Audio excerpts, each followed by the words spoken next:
Oops. Hello, how are you? Good, how are you? Good morning. Excuse my chewing here. I got the career here.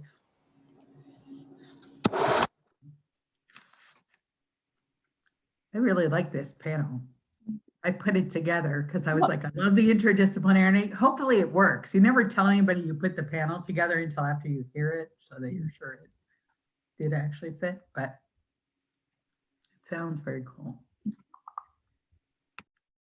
just have to send a quick note.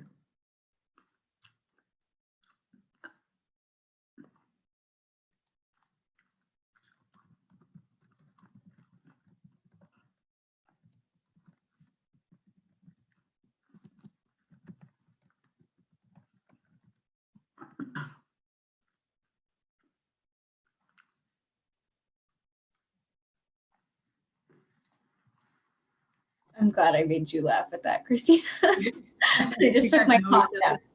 What happened? But I just took my clock down because I thought it was like too much. The one on my screen for whatever reason, even though you're making no noise, you're like the bigger screen. So. And it's just me moving my clock. That is my presentation. There you go. Honestly, Exactly. Yeah. You got the joys of Zoom. I have our mascot here and a little COVID ball that Pat made for us all. I love it. Yeah.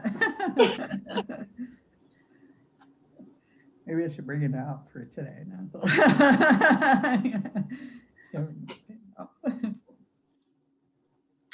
So how are you guys doing this research? Is this part of your senior project or something else or much? Yeah, mine's my senior project. How exciting. Yeah, same. It's my thesis. Congratulations. You're almost graduated. That's cool, but scary. yeah. It's that time of year. You'll be cool. The idea of the real world. I know. I remember when I graduated from college, my friend got a job where she had to be at work every day at 8 o'clock in the morning. And she's like, they made me come in again at 8 o'clock in the morning. How long is this going to last? You know? Yeah, no. She was like, it's summer. And I'm here at 8 a.m. It's funny. Oh, weekend.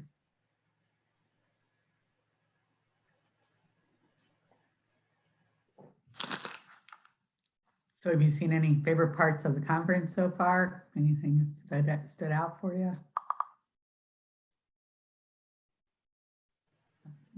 I don't know. I mean, personally, I think it's going great all together. I don't know if I have something that stands out. Okay.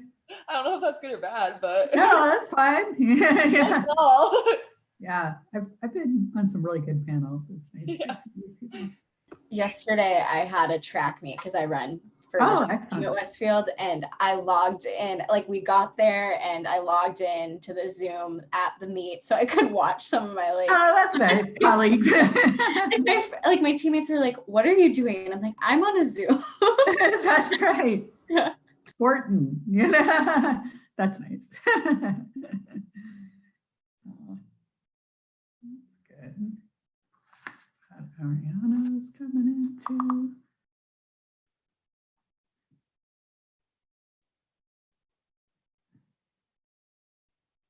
So,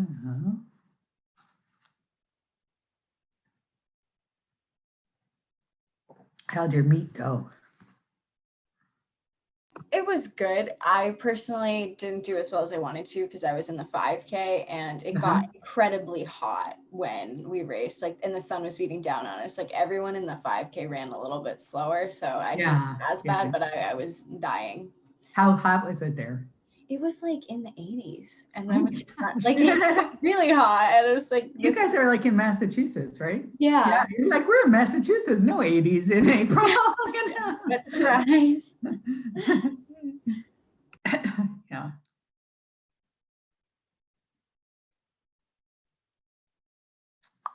Yeah, we just had 80s yesterday, and I was actually sitting outside for the conference, and toward the afternoon I thought, oh, maybe this wasn't such a good idea as I'm getting lightheaded.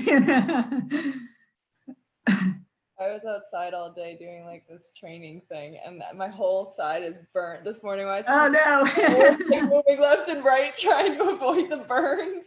Yeah, that's not fun. No, I didn't realize until after the fact. I was literally frying myself. Yeah, it's quite a crazy time. Yeah, I live in Western Pennsylvania, so the weather is really, really changeable this year, this time of year. Like, so we had 80 yesterday, and there was snow a week and a half ago. We're like, no snow.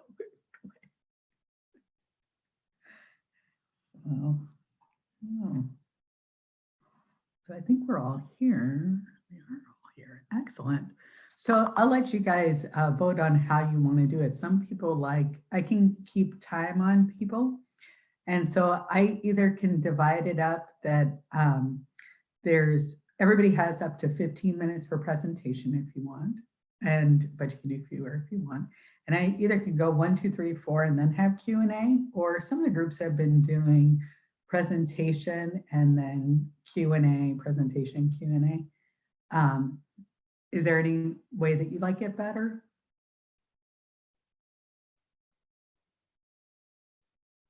Nobody cares.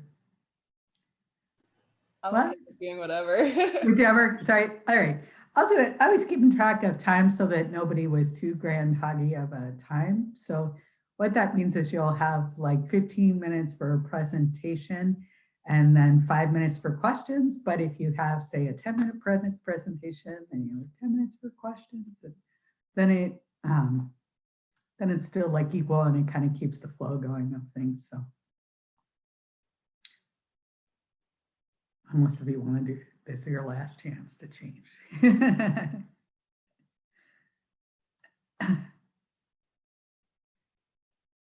There you go.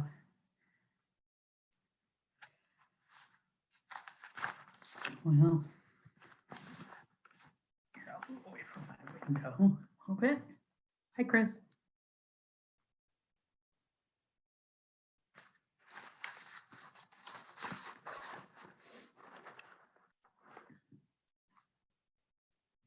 You're good. I felt very silly yesterday. We have to log in as these NRHC accounts. And so I was leaving one letter out of the password consistent. I was like, I can't get it. And they're like, check again. I'm like, I have checked again. And then when I saw it, I was like, oh my goodness. So I was on early this morning. I was like, I'm checking this at 8:30, make sure I know what I'm doing.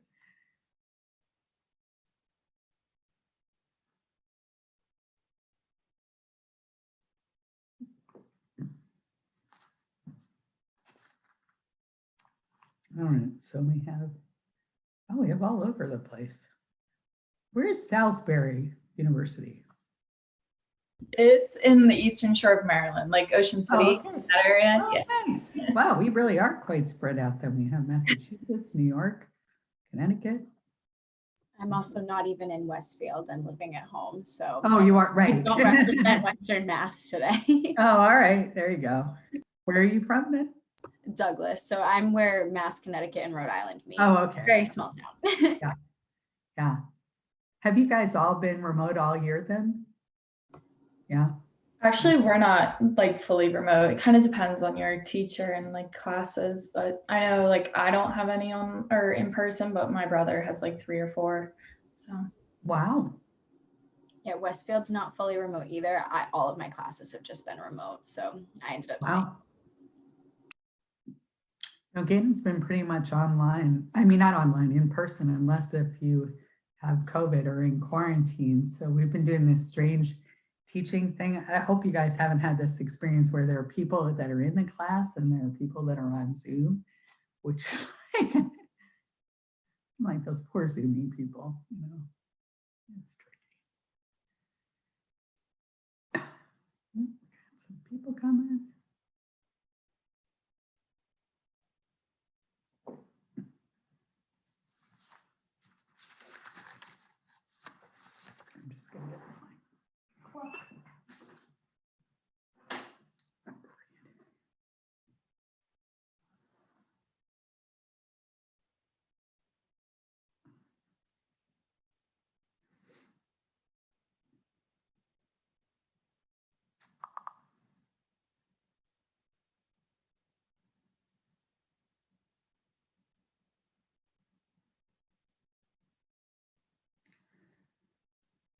So I'll provide time warnings in the clock, but that's just for your 15 minutes of the presentation. You'll have an extra 5 minutes afterwards for Q&A, and you can be shorter than 15 minutes if you'd like to as well. So I guess we might as well go ahead and get started. Thank you so much for coming out on this Sunday morning to share the wonderful research of four different students who have looked at various kinds of policies and impacts in relationship to COVID-19. We're going to go and have it so that we're going to go in order of presentation with Rebecca Rokne of Westfield State University on the presentation, A Nordic Battle, Norway versus Sweden in a case study analysis of the COVID-19 pandemic. Arianne Rothschild of Macaulay Honors College, CUNY. There is enough food, so why are the shelves bare of food distribution in the time of COVID? Christina Roy, University of Hartford, the use of non-GAAP financial measures during COVID-19, implications on financial reporting and audit quality. And then we'll finish up with Abigail Brown, Salisbury University, the International Community versus Pandemics. And so what we're going to do is each person is going to speak for 15 minutes, and then we'll have about a 5-minute Q&A, and we'll go through each way like that. So I'd encourage you to think of questions for one another so that we can engage in conversation about these important topics. With that, I will pass it off to Rebecca. Thank you. So I'll share my screen.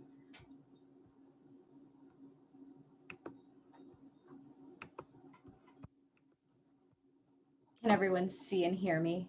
All right, perfect. So I, for my senior honors project at Westfield State, did a case study of Norway and Sweden and their handling of the COVID-19 pandemic. And I did this in partner with my faculty advisor, Professor Hujo of the Political Science Department at Westfield. So this is a year-long project. It actually kind of started this time last year, ironically. So I knew that I wanted to do a senior honors project, but I didn't really know what I wanted to do initially. I've always been the type of person that's interested in way too many things rather than not enough, as indicated by my double major in communication and political science with my minor in math. And Professor Diana, the honors director, she kind of argued how I could use this to my advantage and make it an interdisciplinary project. So I really strive to do that. And as I mentioned, like all of my academic fields, like a lot of people always ask me, like, what are you going to do with that? Like, what's your plan? Like, how does that all fit together? And for me, it's public health. So I knew that this would be a great opportunity for me to start actually researching in like my potential like career field and goals. So I knew I wanted to look at healthcare systems because I was specifically interested in them, as a few years ago in one of my political science classes, I actually got to watch a documentary in which they explored different healthcare systems around the globe. So I knew I was really interested in that. So I initially wanted to study healthcare systems in general, but I wasn't sure which aspect to analyze them from, like health communication, like public policy, the way that the like systems are set up, like there's so much to it. So over the summer, I tried to narrow it down. And I read T.R. Reid's book, Healing of America, in which he went to different countries with this injury, and he went to see like what would they recommend, like how easy could he get in, how much would it cost him, especially since he's not a citizen of these countries, and how easy was it and everything like that. And I was really interested in that. So I thought I was set on exploring healthcare systems, but I ended up deciding to completely change directions and focus on COVID-19. Obviously focusing on COVID-19, which is something all of us presenters can relate to, is intimidating because we're still in the midst of it. The fact that we're presenting on Zoom right now shows that we're very much still impacted by it. So it was intimidating to see like how they handled the pandemic.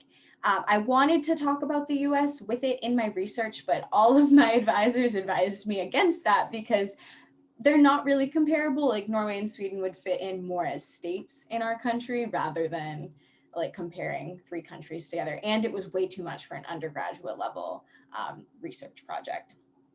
So to start, I had to research Norway and Sweden all together, like individually, like get some background on them. And I also had to focus on their healthcare systems because it's not just about public policy that they may choose to implement in these, like in a pandemic, because you could have the greatest ideas in the world for how to control a virus, But if you don't have the resources, the system, or the people, like the bodies to support that plan, then you can't implement it.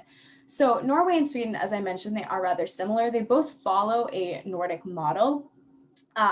So their healthcare isn't completely universally covered, but there is a lot more coverage, and every citizen pays taxes, so they have insurance provided to them.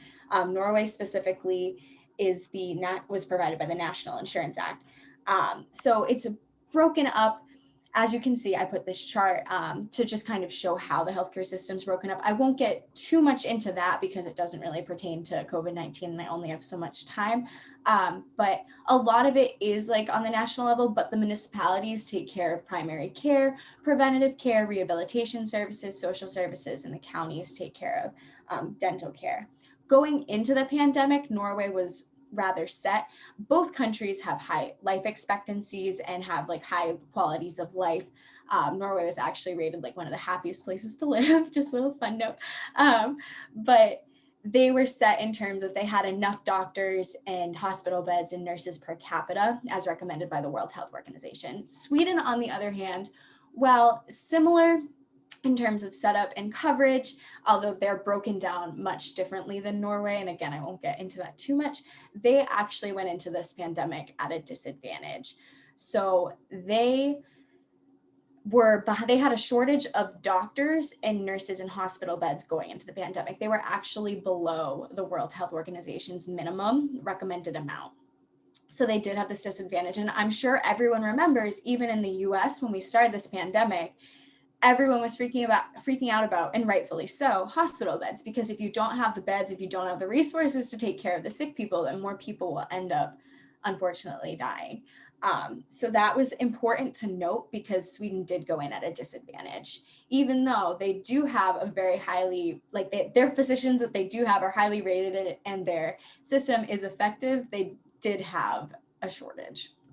So COVID-19 enters. So after I did my background research, obviously I had to start talking about the pandemic. So I won't go over COVID-19 too much because we're living in it. We're all familiar with it and all of our projects surround it.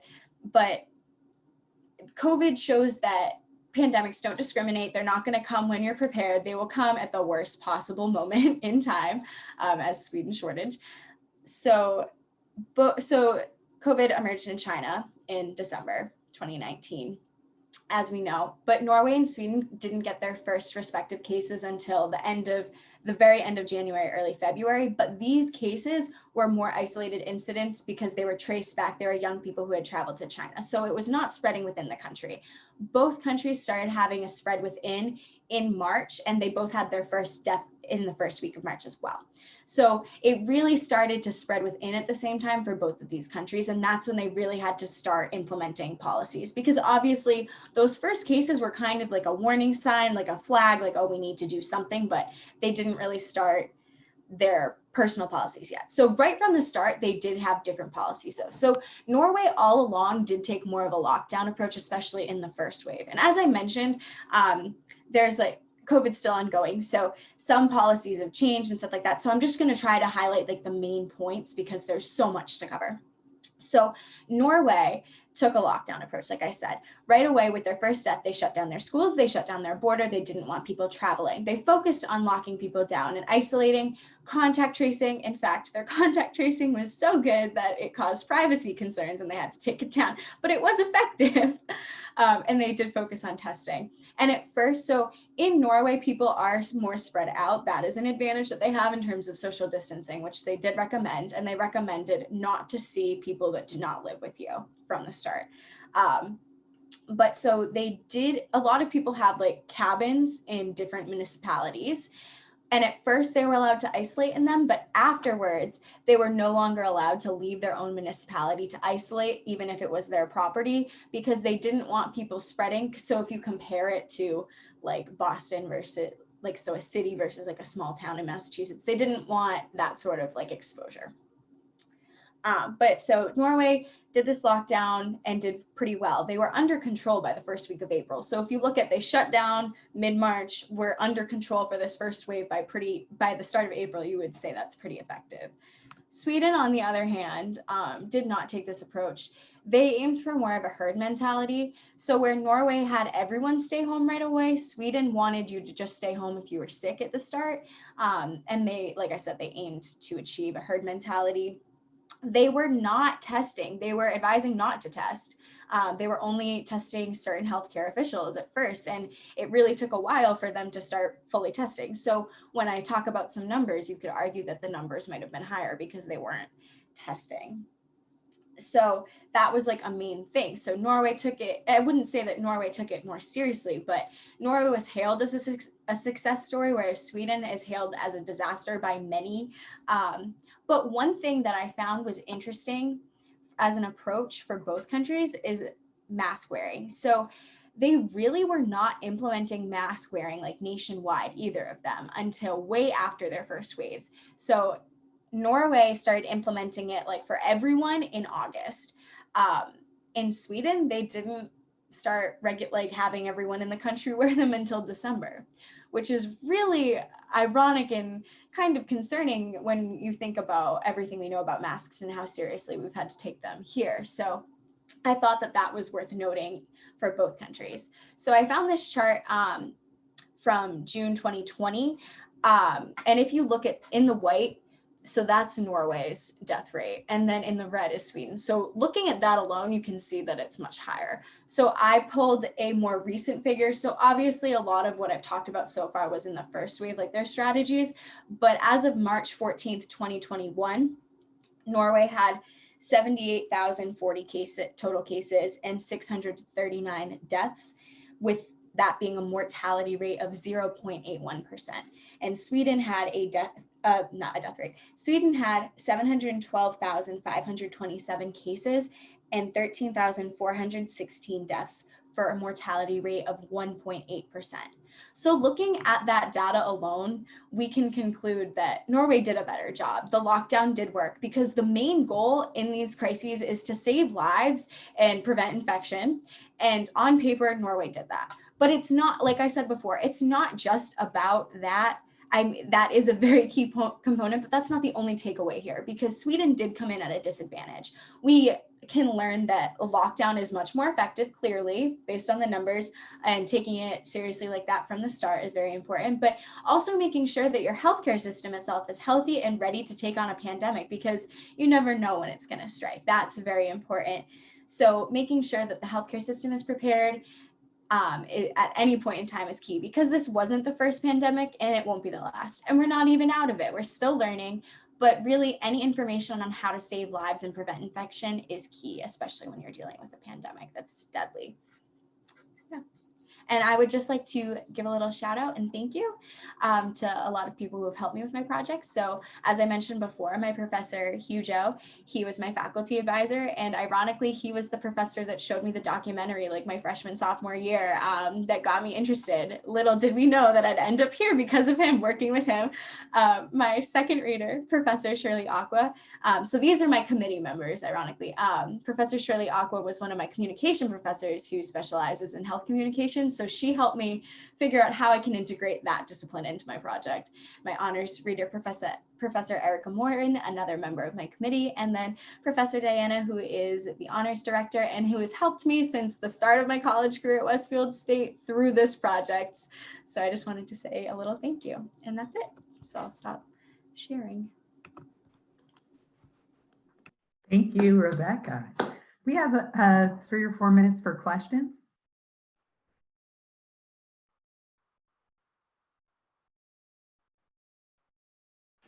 All right, I guess I'll start off. One thing that I kind of took from your presentation that I had a question on that I could form one was I noticed that you said Norway went into a lockdown and you kind of like briefly touched upon that.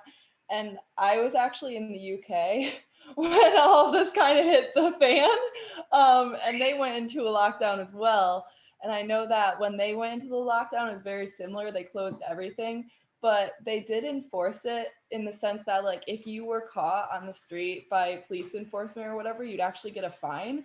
So I just didn't know if like Norway had any similar enforcement protocol in place or not. I don't know, it was just kind of interesting. I looked into that. I don't remember if there was a fine, but so Norway's a little bit different because a lot of the communities are like distant anyway. Like I've been to Norway, so I'm trying to like picture how to show you. Like everyone is spread out, so it's like you were allowed to leave for essential things, but it's like so people weren't really being as like testy, I guess. But I definitely have looked into that. I would have to look at my research again to like fact check to make sure whether there was a fine or not, but I don't believe that there was, at least in the beginning. But they did take the travel ban very seriously, so they had people at the airports. Okay, thank you. Yeah, I was just curious.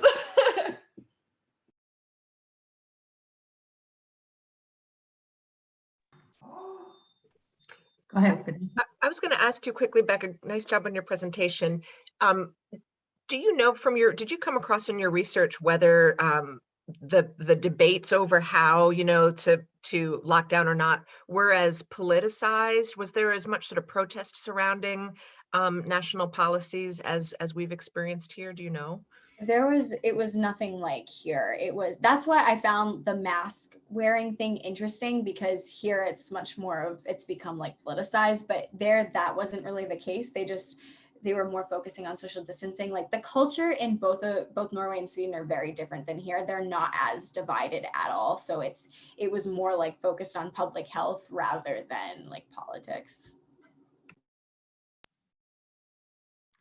I wonder if you could give a little bit of an update. I remember that Sweden was kind of a worldwide outlier for a long time, and people were like, see, everybody's dying, but then there's been all this change that has happened, and I haven't really heard much about Sweden recently. Do you know how they're doing now compared to other places? I kind of, because the pandemic is so broad, I kind of had to cut off my specific research for the project, which is why I pulled up like the recent figure. But like Sweden was in the news for being a failure, and Norway was in the news for being a success story for a while. And as time has gone on, I remember in the fall, there were a lot of articles talking about how Sweden was like a failure. But they did start implementing their mask wearing in December, and they've added more serious lockdown regulations in their like other waves. The variants hit both countries hard, so even Norway did have a hard time with the variants like coming into play.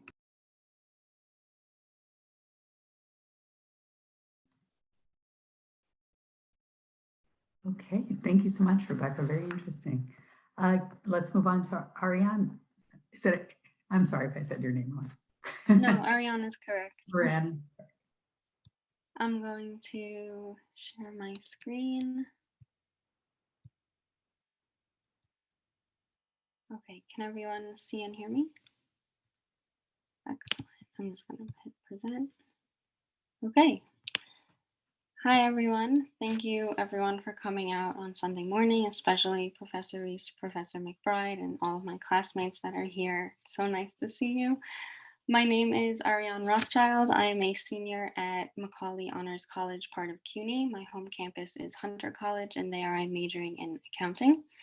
My thesis presentation is about uncovering the root of what happened to our food in the early months of COVID, and discovering why no one person, policymaker, company, country, farm was to blame for what happened. So, have you ever thought about a bag of shredded cabbage that you picked up at the supermarket? How did it get to your plate?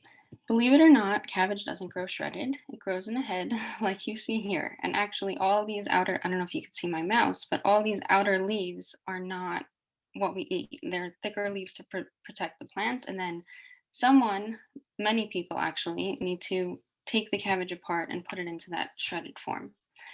And the chances are quite high that that bag of shredded cabbage that you bought isn't made from one head of cabbage. It's probably made from multiple heads. So thanks to the supply chain, a farmer growing cabbage almost anywhere in the world can have their produce delivered to a grocery store near you, maybe even your doorstep, depending on if you have grocery deliveries. So food flows through the supply chain in a domino-like fashion, where each piece relies on the piece before it to have the process continued. First, a farmer has to grow and harvest the cabbage, like in the picture here. Then they ship it to a processor who washes, debugs, shreds the cabbage, and then places the shredded cabbage into plastic bags. These bags are then sealed and labeled with the expiration date and the brand of the farmer. or the production company. And then they are shipped to shredded to grocery stores across the country. And once the shipment arrives at a grocery store, the employees unpack the cabbage, put it on the shelves, and that's where you come in. You browse the supermarket aisles looking for cabbage, placing it into your cart to take home and eat. And while this may appear to be neat and consecutive, the supply chain pathways are rarely simple nor linear. So let's take a look at these two supermarket aisles. What question comes to mind when looking at these images? Are you thinking, how did we get from the left to these fully stocked shelves where everything's neat to the one on the right where there's nothing left? That's not the right question to ask, though. For reasons as simple as a panic regarding the unknown, shoppers, ordinary people like you and I, feared for what was to come in March and April. No one knew how long we'd be locked inside our homes for, and of course we wanted to stock up. The real question then is, why did it take so long for the shelves to be restocked and the rations on eggs, milk, baby food, etc. to subside?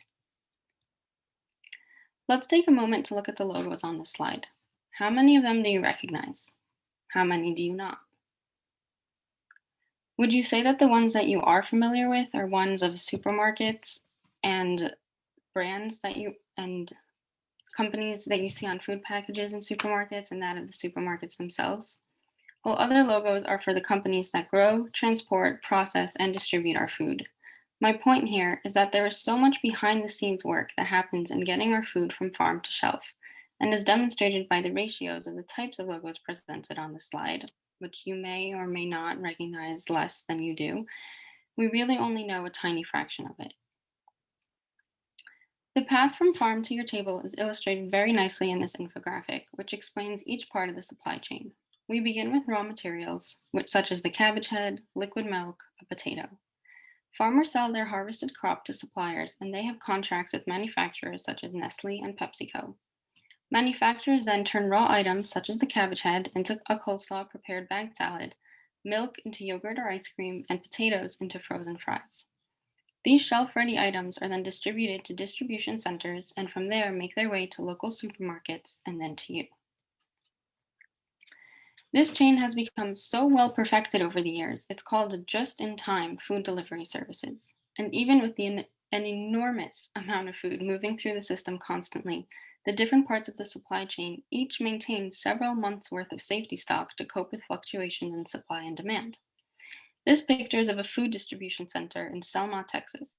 From just this glimpse, we can get a feel of how much food is stored here. Distribution centers are like Costco's on steroids.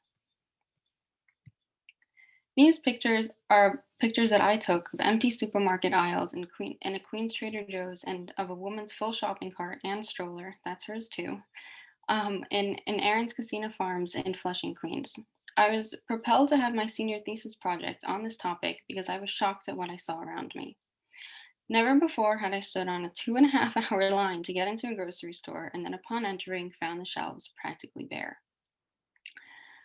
I was terrified, and I wanted to understand why. And then I wanted to also understand why it took seemingly forever to fix, because in March, I went into the stores, they looked like this. In April, the stores looked like this too. And maybe even in early May, a little bit also. I'm sure many of you also remember the frenzy in supermarkets at this time and recall trying maybe instead to have your groceries delivered to avoid this madness in the supermarkets. Shortly after the shelves were wiped clean, though, Americans went in droves to food banks. For many, it was because they lost their jobs. The primary breadwinner of their household was out of work or sick with COVID. Millions of Americans were going hungry, and they could not get enough food. Food banks reported at this time to be struggling to keep up with this unprecedented demand. And at this time, it made sense. In addition to every household's personal struggles, we as a nation still didn't have enough food in our grocery stores. So of course, people were looking elsewhere for sustenance. So then why, and this is what troubled me also the most, is that in late April, when articles began reporting that farmers across the country were destroying their crops, why was their food being destroyed when people were looking for food and they seemed to not be able to get enough? Green beans, lettuces, tomatoes were all plowed back into the ground, onions and zucchini were left to rot, milk was poured down the drain, eggs were smashed and rendered into pet food. Why? Millions around the country were going hungry, supermarket shelves are still bare and not stocked to normal standards, and everyone, even during a pandemic, still needs to eat. So why was the food not being sent to us, to me and you and everyone else in the United States? Let's expand on the waste in milk. COVID was not the only major occurrence to impact the dairy industry recently. Dairy farmers have been struggling with the recent crazes of nut, soy, rice, and oat milks, as well as veganism in the last few years. And over the past 15 years, the number of dairy farms across Wisconsin alone has fallen by 49%. The dairy farms remaining in business struggle to stay afloat financially, especially the smaller family-owned farms. The disappearance of the government-mandated price floor for fluid milk now no longer ensures that farmers at least break even. The global market dictates prices now, and now cow milk is now valued to be worth less than oat milk. So once COVID required schools to shut down, there was a tremendous decline in the consumption of fluid milk, because elementary school children are fluid milk's largest consumers. Remember those little cartons that we would probably get in the lunchroom? No one needed those anymore. So then why weren't farmers making more cheese and ice cream and yogurt? All of the byproducts of milk are still at the mercy of the supply chain. The closure of the restaurant industry eliminated the need for so much dairy, and it trickles back down the supply chain to the dairy farmer. These farmers were saddled with more raw milk than they could sell, forcing millions of gallons of milk to be dumped every day, especially since one can't stop the production of fluid milk. It's not like you harvest a crop and it stops growing. Dairy cows need to be milked multiple times a day.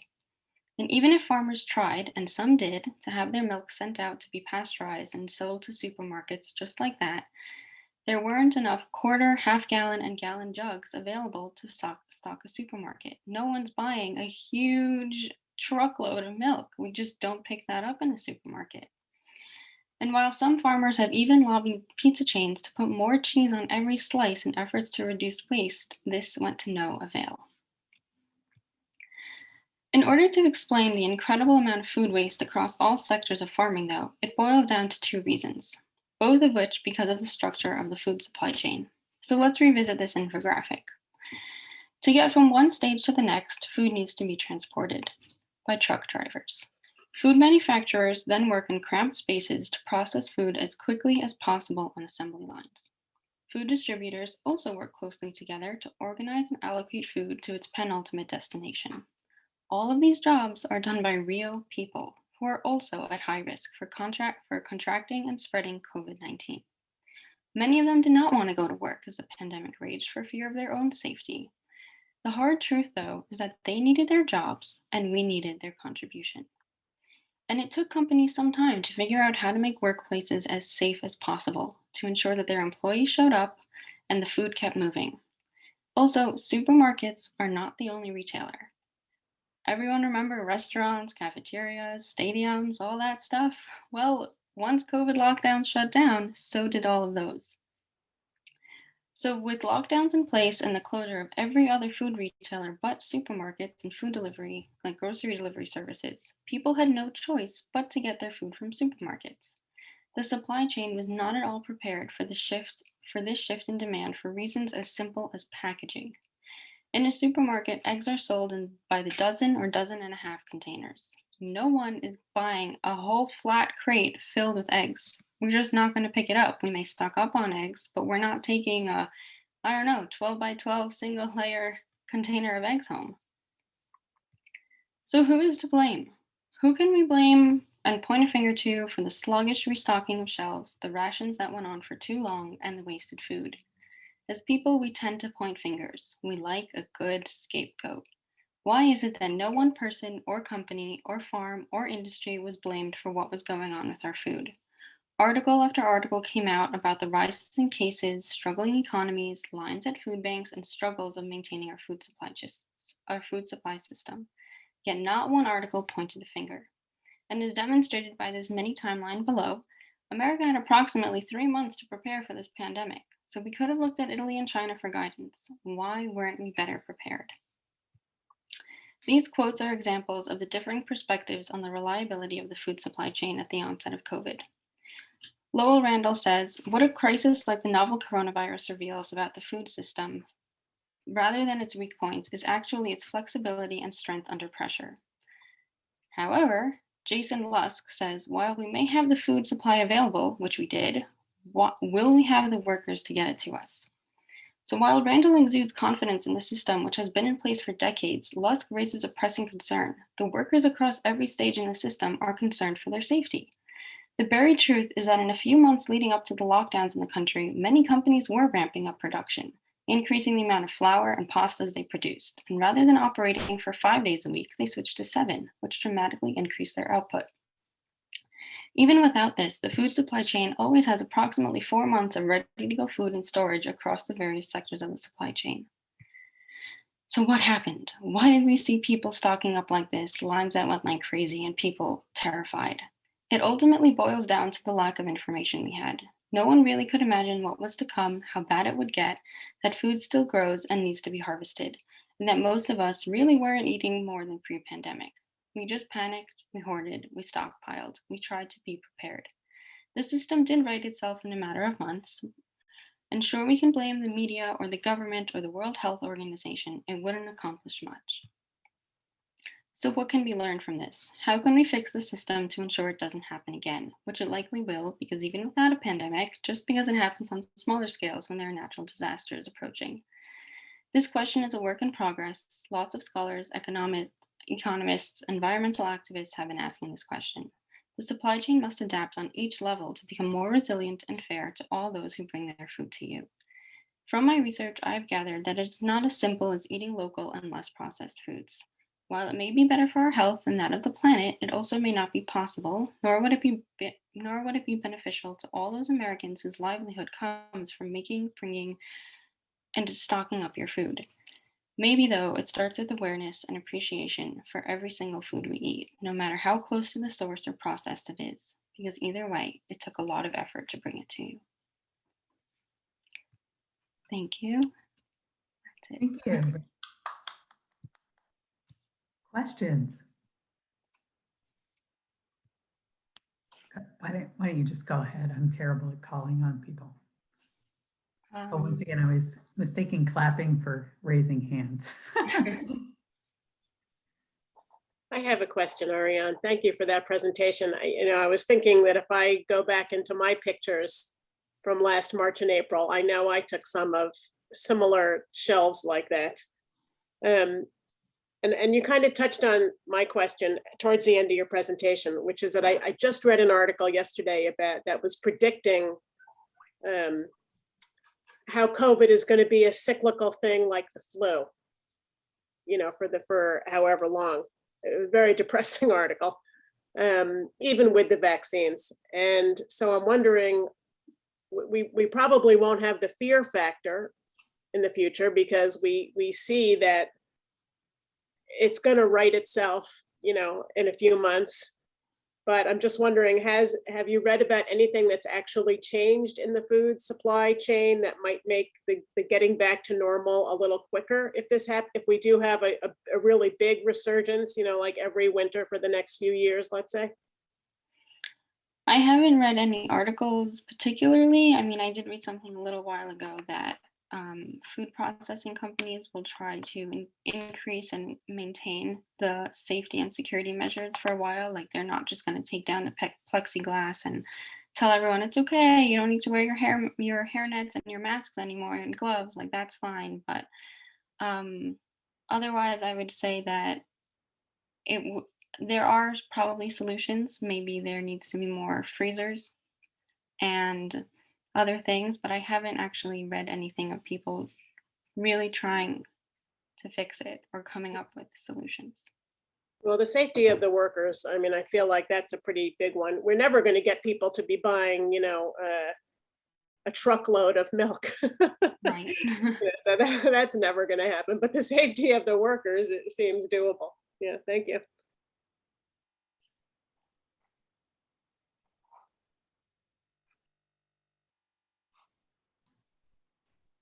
I had a related question.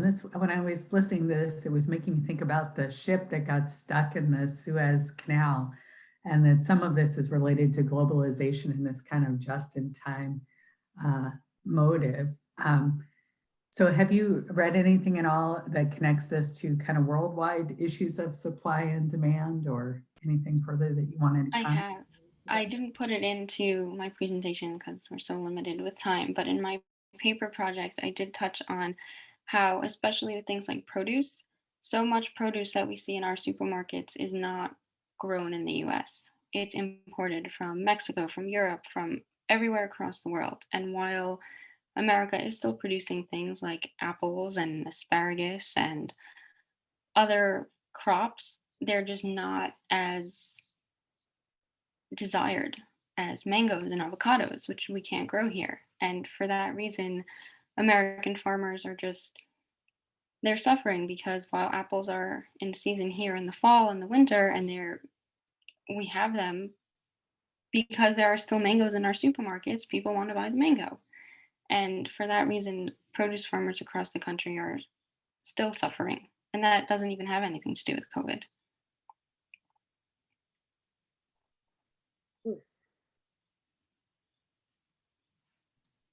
Thank you so much. That was very interesting. So let's move on to Christina Roy's presentation. Okay, let me share my screen here.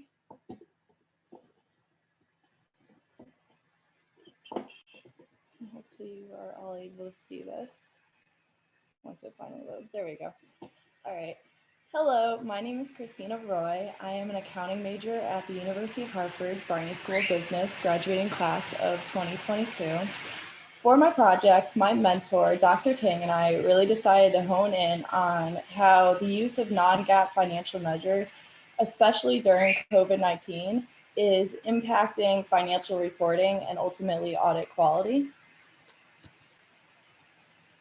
So very briefly, I'm going to go over what non-GAAP financial measures actually are, and then I'll review the current revisions and recommendations offered about this topic, the potential concerns for their use, how the audit profession can ultimately address these concerns, and then I'll end with the recommended plan of action that my mentor and I developed through our research. So what are non-GAAP financial measures? By definition, they're numeric measures that exclude the impact of certain one-time transitory or unusual events. And I know that sounds like a lot of jibber jabber. So for the purposes of COVID-19, what we are focusing on in specific is the use of these non-GAAP financial measures as a way to increase profit by essentially excluding expenses or losses that companies feel were directly attributable to COVID-19. And we have seen in the past that the SEC has acknowledged non-GAAP financial measure use through this acronym here, which stands for earnings before income, taxes, depreciation, and amortization. So generally speaking, these components are what companies tend to use non-GAAP financial measures to exclude or otherwise address. And we see now that the use of non-GAAP financial measures by companies worldwide for coronavirus in specific has become such a big issue that the SEC has actually updated this abbreviation to include a C at the end for coronavirus. So this kind of just hones in on the importance of the issue and why my mentor and I decided that it was really something that we want to explore further and offer real regulation and recommendation for. So to better understand it, I felt that the inclusion of a true example from 2019 would be important. And so I focused on Schenck Process, which is a German manufacturing company that produces heavy duty equipment for the purpose of being more innovative and sustainable. And so through GAAP, which is our generally accepted accounting principles, these are the things that are very inclusive. They would include the COVID-19 expenses. They should have reported a 16% loss in operating profit. However, the company did use these non-GAAP financial measures and were actually able to represent a 20% growth in operating profit. So as we can see, that is a huge difference from the 16% loss that should have been reported under GAAP. And the reason why they were able to do this is because they actually excluded 5.4 million euros worth of losses that they said were directly attributable to COVID-19.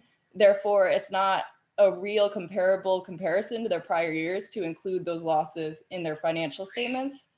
And ultimately, both of these numbers are what gets presented to investors on our financial statements. So as you can imagine, it's very confusing when they're trying to determine how viable of a company this is.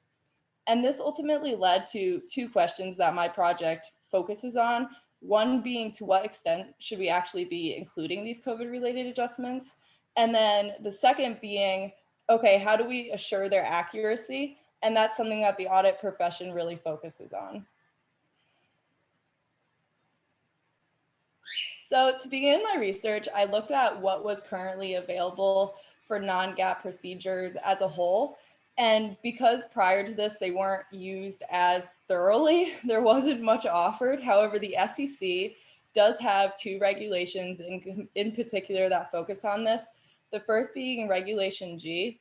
Through Regulation G, the SEC essentially enforces that public companies using these non-GAAP measures have to present them in a way that is comparable to GAAP on their financial statements by providing a reconciliation. This is ultimately to try to clear up any confusion about what the different types of numbers are, because certain investors will be more focused on non-GAAP financial measures, whereas others will be focused on how things were regardless of circumstances. To kind of build off of this, we have this Regulation SK. And through Regulation SK, the SEC has said that you have to provide a statement saying like why the non-GAAP financial measures were useful and provided for a more comparable financial statement. But then you also have to be conscientious not to include components that fall under this prohibited section. This prohibited section, once again, is piggying back off of that definition of what non-GAAP financial measures are. But more specifically, it takes it a step further and gives this timeline. So before we said it had to be non-recurring, infrequent, and we didn't really have a timeline for that. So now they're saying that it has to be this 2 years. So if you had a similar charge or gain within the prior 2 years, then you can't be trying to exclude that now. Similarly, if you feel that the gain or charge that you're incurring right now may still be impacting your operations within 2 years from now, then once again, you shouldn't be including it. You shouldn't be excluding it as a non-GAAP financial measure. These 2 points in particular were something that really drove my research because, as we all know, there is no certainty when this COVID-19 is going to be resolved or how long it may take for certain industries to recover, what the post-COVID future may look like. So how can we reasonably justify that such charges or gains are actually going to be resolved in this 2-year time frame? To build off of this, I now started to look at what was actually offered for COVID-19. Since there wasn't much from the SEC, I looked at 2 big 4 accounting firms, Ernst & Young and KPMG, which I found offered kind of contradictory recommendations and specific to income and expenses. So by EY, they say that you should really exercise extreme caution and ultimately try to not use non-GAAP financial measures for any revenue estimates or expenses that were related to COVID-19, just because it's such a wishy-washy unknown situation. Meanwhile, KPMG is saying that they're more welcome to the idea of their use. However, you should try to focus on these incremental cost categories, which is something that the SEC did come out with. The 2 new COVID-related incremental cost categories are actually additional supplies and restructuring costs. So KPMG's guidance is, yeah, sure, you can be more cautious and use them, but try to focus in on these 2. And if you can somehow squeeze them into these 2 cost categories, go ahead and use it. After looking at what was currently existing, I tried to hone in on, okay, what are the concerns for financial reporting purposes when we're using these non-GAAP financial measures? And there was 4 in particular, the first being with subsequent events.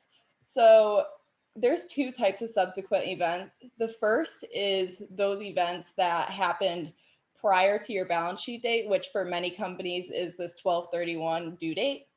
And then the second type is events that happened after the balance sheet date that still had an impact on your finances. And the second type is a little bit more discretionary because companies only have to disclose if they feel it had a material effect. Whereas the first type, being before the balance sheet date, it has to be disclosed regardless. And so in particular with COVID-19, what we're seeing is there's a lot of discrepancy between whether COVID-19 is a 2019 issue or if it's a 2020 issue, especially like when we're looking at worldwide companies, for example, those operating in China, they are saying it's a 2019 issue. So they're disclosing on their financial statements issues with COVID-19 for 2019. Meanwhile, domestic companies are saying, no, it's a 2020 issue. So they're putting it on their financial statements for 2020. And so there's inconsistencies there that we really need to address. The second is being these going concern disclosures. Going concern ultimately looks to gauge whether a company will be in operations in the future, in the near future, and will be sustainable. So with going concerns, we have this issue now where a lot of companies, they are struggling and they are not necessarily reporting the same profits that they were. And we need to determine if this is a temporary issue, if post-COVID they're going to be able to recover and still continue in operations, or if this is more of a permanent issue and the recovery may not be an option for them, in which case we really do have this going concern issue. The third is this expense categorization. So going back to the non-GAAP financial disclosure definition, we say that it has to be this non-recurring, unusual, one-time event. So with this in particular, what we're finding is that a lot of companies may not be actually using non-GAAP financial measures by definition as they should be, because they are saying or having a tough time distinguishing between what is a normal operational loss and what is directly related to COVID-19. For example, say you're a manufacturing company and one of your big machines breaks down. Okay, how much of your losses during that time frame do you say were related to lost demand and issues with COVID-19? And then the other hand is how much of it is actually related to the machine being down. It's a really hard judgment to make, and there's concern that you really can't make an accurate representation of issues such as that. The fourth is this duration of recovery. Again, going back to that 2-year time frame, some companies and industries will be able to come out of this post-COVID totally okay, such as the technology industry. They won't be impacted a whole lot, whereas industries such as the restaurants may have a tougher time recovering because people will still be weary about going into such a social setting. Now we look at the audit profession's response. It's important to note that external auditors are not required to provide assurance over non-GAAP procedures, but we still recommend that they do some basic overview to make sure things are going well. The first being that we make sure that companies are actually in compliance with the laws about non-GAAP financial measures and that they're explaining the COVID-19 modifications in a way that's proper and understandable. The second is we have this adaptation issue. The accounting industry moved to a remote setting for the most part. And so they, especially with auditing, are losing that face-to-face interaction. So we're seeing a lot more video conferencing and stuff like that to try to decrease the chance of fraud so that auditors are still able to hear indicators such as voice tone or gauge a person's facial expression to try to decide if there's possibly an underlying issue there. And then finally, we have this ensuring of proper disclosure and communication. Again, this all kind of ties together to make sure that you're doing well with management and that things are going smoothly as a whole. But more importantly, we look that there's a lot of communication and use of internal audit committees. Internal audit committees are those that are operating within the company to make sure that the financial statements are proper. And they're going to have a lot more of that direct communication with management. They're going to be able to get support a lot easier than external auditors. And they're going to be able to also gauge better if management's use of non-GAAP financial measures is actually appropriate for their business, or if things are going to be more of a permanent business change. Finally, we have our proposed plan of action. And this is essentially a step-by-step tool that my mentor and I developed. And it asks a series of yes or no questions based off of our research and the definition of non-GAAP financial measures. So first we say, is the charge or gain directly caused by the pandemic? If it's not, then we say, okay, then this should not be excluded as a COVID-related adjustment under non-GAAP financial measures. If it is, then we move on to the next step. The next step says, okay, is it likely to recur in these 2 years? Well, if it is, again, that's breaking that definition, so do not include it. If it's not, we can move forward.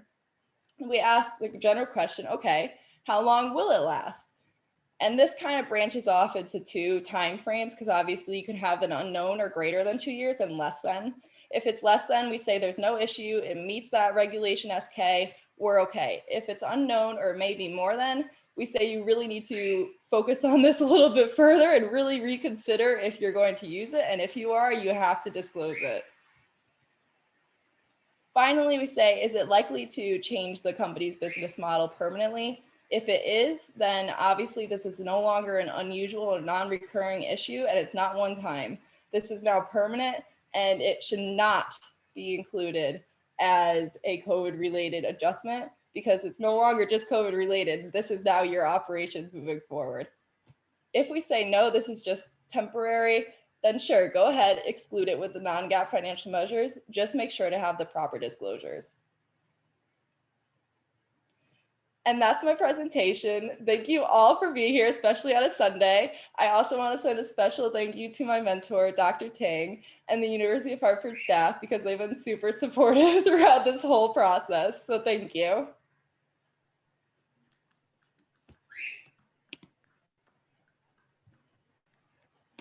Thank you. There's a question in the chat for you. I don't know if you want to start with that. Can you see it? Okay. Maybe others can think of what they would like to ask as well. I think it's really interesting how business and health and policies and food all interconnect in so many different ways. Yeah, I know. Very interesting. Yeah. Thank you for asking the question, Professor Jones. So it actually, in my research, we did find a couple of instances where companies were maybe not being that honest and overstating how much was actually related to COVID-19. Unfortunately, I can't come up with an example off the top of my head, but there was definitely issues that we have found with that. And unfortunately, because of the way that things are in the audit section, auditors are really the ones that at the end of the day are providing that assurance, and the SEC and other regulatory bodies are not giving them the responsibility to provide assurance. However, again, we go back to that internal audit committee, and we really recommend that they hone in, question management, do the job of the external auditor, because they're really our last line of defense. I hope that answers that question, but there were examples, and unfortunately, these are kind of the issues that we have to do to detect and address them.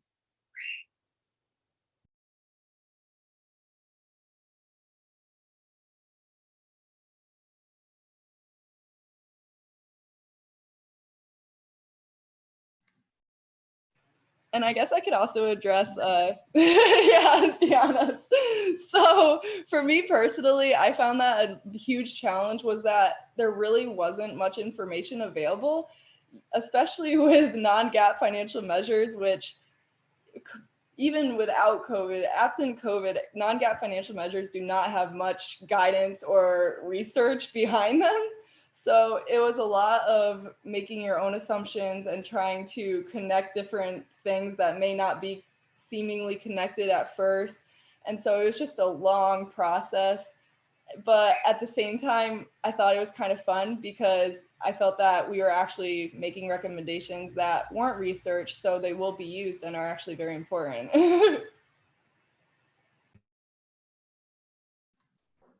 Are you publishing them in some way or?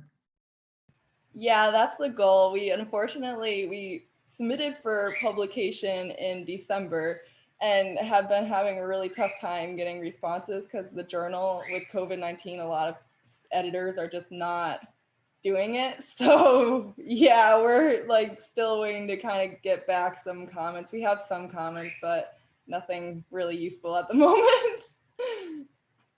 But that's the goal. Congratulations, that's great. Thank you. Yeah. All right, we have one more presentation left. So Abigail Brown. Thanks.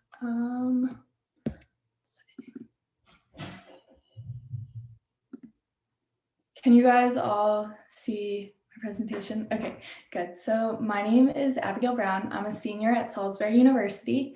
I'm a triple major in biology, political science, and international relations with a minor in Spanish. Thanks. So it's important to me that I combined all of my interests into one research project. And this research project that I undertook was part of my honors senior thesis and my UN Millennium Fellowship project. So my paper is the international community versus pandemics, and I'll be studying, or I studied an analysis of how the swine flu and the coronavirus impact the future of pandemics. The way that my research is set up is first I observed through a biological lens, and then with a political lens, I analyzed how international organizations have chosen to respond to the respective outbreaks. And then based on all of that research, I conclude with how I believe our world should move forward regarding future pandemics. Since everyone has different suggestions when it comes to how to improve upon things based on their own beliefs, my research today offers recommendations that are based off of science and bipartisan political reasoning. Before we get into the bulk of my research, I wanted to first establish the basics, which is discussing pandemics. As WHO Director General Dr. Tedros once said, pandemic is not a word used lightly or carelessly. It's a word that, if misused, can cause unreasonable fear or unjustified acceptance that the fight is over, leading to unnecessary suffering and death. And I definitely think that that was relevant with the coronavirus pandemic and everyone freaking out about this new and unknown thing that we were dealing with. So pandemics occur when a virus has crossed international border and impacted a large number of people. Way back in 2009, if we can remember that far, there was the H1N1 swine flu pandemic. This was an influenza pandemic that was similar to a seasonal flu epidemic. However, it impacted people across the globe, hence why I earned the pandemic title. Since then, we've had one other virus which has caused the pandemic, which is COVID-19. So viruses are particles that contain single-stranded genetic information. In order to survive, they rely on parasitizing a host cell. This is when they release their genetic information, which is an RNA, into the cytoplasm of a new host, thereby infecting it. Viruses can be threatening to our health because the pathogens can target and invade specific anatomical sites, like the surface of epithelial cells of the mammalian respiratory tract, which is where it affects like our lungs, anything in our throat, our nose, sinuses, which is what we saw in symptoms with the flu and COVID-19. Our bodies don't always have the antibodies to respond to this, which is how it gets really dangerous. As you can see to the image to the right, these are various different types of viruses and what they look like. Some viruses look somewhat familiar, others not so much. And then like the bacteriophage, some of them kind of look concerning or terrifying. The intention with this is to emphasize why viruses are oftentimes difficult to figure out when we haven't seen them before. They come in many different shapes and sizes, and they all have different lineages and evolvement of how they came to be. I'm going to be focusing on the orthomyxovirus, which is this one, and the coronavirus for the research, because they are the two viruses that have caused the most recent pandemics. So back in 2009, we saw the H1N1 swine flu pandemic, and this was caused by the Orthomyxoviridae family. Influenza viruses are actually separated into 3 categories, A, B, and C. Of those 3, only strain type A can be responsible for a pandemic because it's the only strain with an animal reservoir.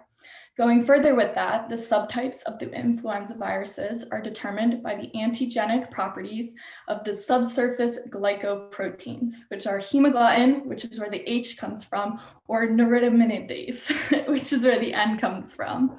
As of today, there are over 18 subtypes of H and 11 of N to make a total of 198 different influenza strains. Nonetheless, only H1, H2, and H3 are dangerous because of their ability to achieve human-to-human transmission. So that's where the title H1N1 comes from. I pulled this image to the left from the CDC, and it gives a basic overview of the impact of H1N1. At a first glance, it does not appear very impressive because we've been through COVID-19, and we were fortunate that the death rate was relatively low in comparison to what we know now, but yet 61 million people were thought to have been impacted by this virus, and that's only if it was reported. For the first pandemic in 40 years, these numbers are overwhelming and if not staggering at first. The H1N1 swine flu of 2009 was unique from previous flu strains because it had gene segments that had not previously been reported anywhere in the world. The influenza virus had a genetic marker for resistance to medications that have previously worked against influenza A viruses, what I was talking about in the last slide. Furthermore, there are many locations on the genome where avian flu virus proteins are in the place of what should be swine flu proteins, otherwise known as bird versus pig influenza strains. This matters because the medications that are meant for specific flu types cannot work against this swine flu strain. This flu was not something we were familiar with seeing, which is why it was transmitting faster than typical influenza viruses. And scientists had to formulate a new vaccine as quickly as they could to combat these genetic mutations, which made the virus resistant to older medications. From when it was first declared a pandemic in April 2009, it took about 8 months to finally develop a vaccine and release them for everyone, which now it's in our common flu vaccine. You typically get H1N1 within that. So now for the all too familiar coronavirus. Research is ever changing with viruses, especially ones that we're not familiar with. And I've learned along the way while writing this that it does that. So because we're only celebrating our 1-year anniversary with this strain of the virus, there's not a lot known about it like there was with H1N1. That being said, there's still valuable information that we could take away regarding coronaviruses in general and hopefully learn for a future pandemic. It is actually predicted that the next pandemic may be another type of coronavirus. So hopefully after listening to this, you're a little more informed about coronaviruses and what they are. So coronavirus belongs to the family Coronaviridae, which are enveloped viruses with a large plus-strand RNA genome. Of the 7 identified human coronaviruses, severe acute respiratory syndrome, which is SARS-CoV, Middle Eastern respiratory syndrome, which is MERS-CoV, and SARS-CoV-2 are the most pathogenic and harmful. For COVID-19, the virus SARS-CoV-2 is what is spreading the infection that we all call the coronavirus today. Unlike what many had claimed back in early March, the transmission of this virus is actually zoonotic, just like the illustration is showing to the left. This ultimately means that it is very plausible the virus had been contracted in a live animal and seafood market in Wuhan, China. Thus, it is unlikely that it was created in a lab without the official origin even determined yet. In an article published basically a year to go to date in April 2020, detailing the potential origin of COVID-19, the researchers proposed 2 scenarios that could plausibly explain the origin of SARS-CoV-2. The first says that it originated from natural selection in animals before it went through zoonotic transfer, and the second hypothesis says that natural selection in humans had occurred and then it followed a zoonotic transfer. So as I said earlier, unfortunately, the biological community has been rushing to figure out vaccines and figure out more of how to cure this and how to help people. So we haven't had a lot of time to sit down and analyze the virus more on a biological level. but research is currently being figured out now that things have settled a little bit as to the actual details of the SARS-CoV-2 virus. In the case of infectious diseases, science and policy are not separate entities, and we need one another, especially when we're working with more than one international player. Our researchers need to work alongside policymakers so that we can establish how to respond to current outbreaks at hand and how we can move forward to prevent, similar incidents. So in 2007, the World Health Assembly resolution came up with a committee whose role was an impartial, independent, and comprehensive evaluation of WHO coordinated international health responses. They dealt with diseases like Ebola, H1N1 as well, and now currently COVID-19. This committee is known as the IHR, or International Health Regulations Review Committee, and they have 3 objectives. The first is to assess the functioning of the IHR. The second is to assess the ongoing global response to pandemics. And the third is to identify lessons learned important for strengthening preparedness and response for future pandemics and public health emergencies. Scientists and public health officials from all over the world make up this committee to review pandemic responses and how the IHR has functioned. Next, for the CDC, they made several changes regarding their responses to influenza outbreaks following H1N1 pandemic, and that included full genetic sequencing of virus flu samples, new risk assessment tools, and a standardized sampling strategy for the flu, and creating partnerships with state labs to be regional reference centers. Although the CDC mainly focuses in the United States, their work does have a global impact, which is why I'm including them as an international organization. So the steps and procedures that they have taken can not only limit the possibility of a flu epidemic within the United States, but also a pandemic worldwide by monitoring people and their flu symptoms. So next we have the UN. So similarly to the WHO, UN has a health agency whose role is to monitor concerning health matters that are impacting a large proportion of people worldwide. Once the swine flu had switched from a phase 5 to a phase 6 virus, this indicated that it would be elevated to a global pandemic, and then the UN began to get involved. One thing that I noted between all of these organizations was that there was a lot of miscommunication going on, and they oftentimes were not saying similar things, and someone would be concerned about one thing, another group would be concerned about a different thing, and that was something that I paid attention to as I decided to go forward with my own recommendations. So it is easy to say that research needs to be done quicker, people need to wear masks and prevent the spread of the virus, but really our public health and emergencies like this need to also reflect the severity of issues. Rather than every state in each country making their own rules and regulations during the time, I suggest we develop an outbreak task force and an international emergency plan that all countries can follow so that we're working together during this time as opposed to by ourselves. I believe that there needs to be an outbreak task force responsible for monitoring potentially harmful pathogenic viruses under the World Health Organization.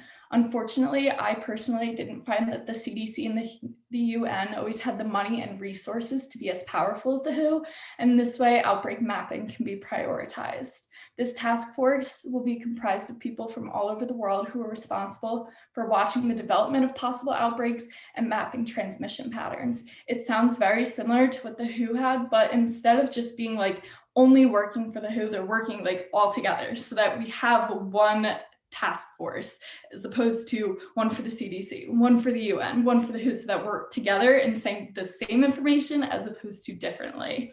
So by doing all of this, we can hopefully identify where the outbreak began and possible sequencing the genome before it's able to mutate.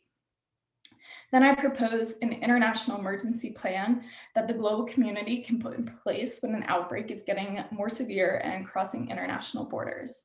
This plan will shut down things like international travel, unnecessary overseas exports, and various other things until the virus is proven to not transfer onto objects. I acknowledge that economically this might devastate many countries and people, but I maintain the fact that the quicker we can address and defeat this virus, the less it's going to be able to hurt people. To alleviate some of the economic hardships for countries, I suggest that the plan include a country relief fund. This money would go towards developing countries who cannot get through the hard time by themselves. For the last part of the plan, I think that all hospitals and medical centers should send their data regarding respective outbreaks to one spot. This way, researchers have all the information that they need right there to access it, as opposed to the local hospital in Salisbury, Maryland is Tidal Health. So Tidal Health sends their information to the state of Maryland. The state of Maryland may or may not send their information to the CDC, and it's like such a chain reaction. Whereas if we had this one portal where everyone could go through for all the patients that have been contracted, it might be easier for researchers to obtain everything they need, see similar patterns when it comes to symptoms, the genetic sequencing of the virus, and so on and so forth. So the coronavirus has reignited international relations foundational theory of realism, which says that the principal actors across the international arena tend to be states, which are concerned with their own security, act in the pursuit of their own national interests, and they struggle for power. Non-state actors, like international organizations, are not favored in realism because power is limited and nation states are only concerned with their national interests. Many realists would actually argue against my suggestions because of the requirement for cooperation globally. With reference to this theory, some would say that my recommendations are futile because these organizations will never hold the same amount of power as an individual state like the United States does. Furthermore, states rely on themselves when dealing with a national security threat, so it's not needed to work together under cooperation during these times. While I acknowledge these concerns and understand their foundations, I support my theories with the international relations theory of liberalism, which, utilizing this one, it asserts that international cooperation in all fields is what will aid us in a more efficient response to pandemics. It counters realism by putting emphasis on international cooperation. In having the WHO be able to control during an international outbreak, all countries are receiving the same information and hopefully combating the virus effectively. Likewise, we're fostering communication between researchers from all around the world so they can send valuable findings to one another and aid in quicker resolution to all of this. In a pandemic, the end goal is to try and find a vaccine. In order to do that, though, researchers need to biologically discover a lot about a virus before we're able to get to the vaccine. Without constant communication between researchers, I feel like we delay the process even more. So liberalism promotes international democracies that many countries can use to help succeed. In both of these outbreaks, we've seen a large number of deaths, an unprepared international community, and global economic downfall. The recommendations that I propose will not only impact how COVID-19 is handled as long as it remains a pandemic, but my suggestions will hopefully improve the state of readiness for our next pandemic. Despite our best efforts to combat viruses, they will never go away. As former WHO Director General Margaret Chan said in her opening statement of the H1N1 post-pandemic press conference in August of 2010, pandemics like that, viruses that cause them, are unpredictable. And I'm sure we can all relate to that with COVID, that one day it just appeared and we were locked in our houses for 12 weeks. My research utilizes biological and political qualitative analysis to observe the biological characteristics of both H1N1 and COVID-19 and how the international community has responded to them. From the gathered information, I've put forward recommendations that I believe will aid our international community to have better responses to outbreaks. So, and these are all of my references. Thanks. Thank you very much. That was great. We have 2 minutes for questions for Abigail.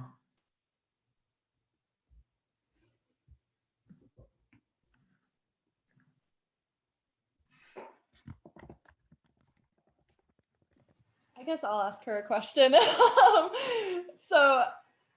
First of all, your presentation was great and super interesting, especially because it's relevant to everybody.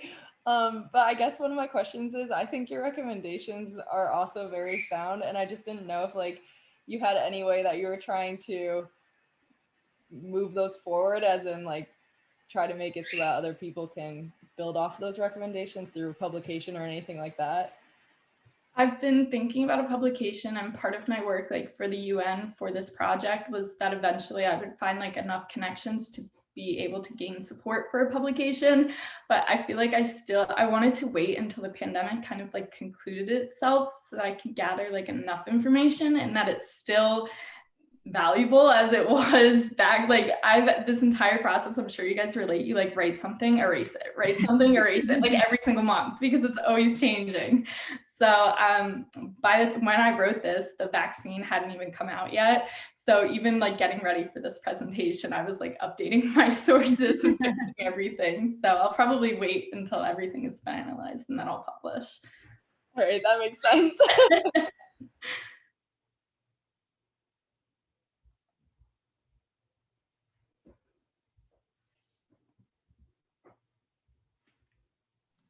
What do you make of criticisms of the World Health Organization that they've been too deferential to China, and just concerns about them not letting science get in the way of, or politics in the way of science? It's kind of like a touchy subject. So like, and that's why I think that like, if we were all working together, there would be less like, if you were forced, I guess there's no way to internationally like force someone to do it, but in a sense that like you couldn't necessarily force China and other countries that are kind of hiding their research and force them to publish it. I would hope that it would get the answers that we need. And I like, while there isn't forcing, you can also like make it taboo to not necessarily share your information. So I hope that if we end up following something like this, that it does become something where it's taboo and everyone should, or else the international community will look down upon them. It also speaks to the importance of diplomacy, and diplomacy isn't something that you reach and then you're finished. It's an ongoing process. And I think your paper really wonderfully addresses that in a subtle way. Thank you.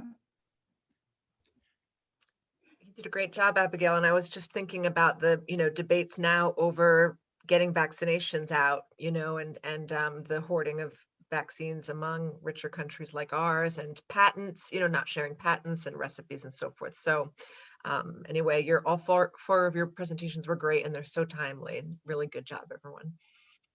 Thanks. Yes, they're very impressive presentations, and I wanted to really thank you for sharing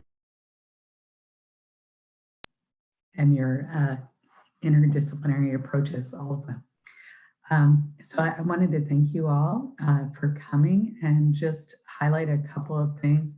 Again, I know people are talking about publications of various kinds of ways, and I hope that you do that. One of those ways is to publish through the Northeast Regional Undergraduate Council Journal, Illuminate, and you'll be getting some emails shortly about that if that's something that you would like to pursue. And I'm glad that some people are already taking steps in publishing elsewhere. That's great. And then I just wanted to highlight a couple of things. At 11 o'clock, we're going to be awarding some of our colleagues and students for their excellent work and honors, and showing some pictures from the conference. So I hope you'll be able to join us then. And then I also wanted to highlight a couple of opportunities that are coming up during the week for students, particularly those of you that are interested in graduate school, but even if just to get practice talking to people, there's going to be the NRHC Expo on Thursday.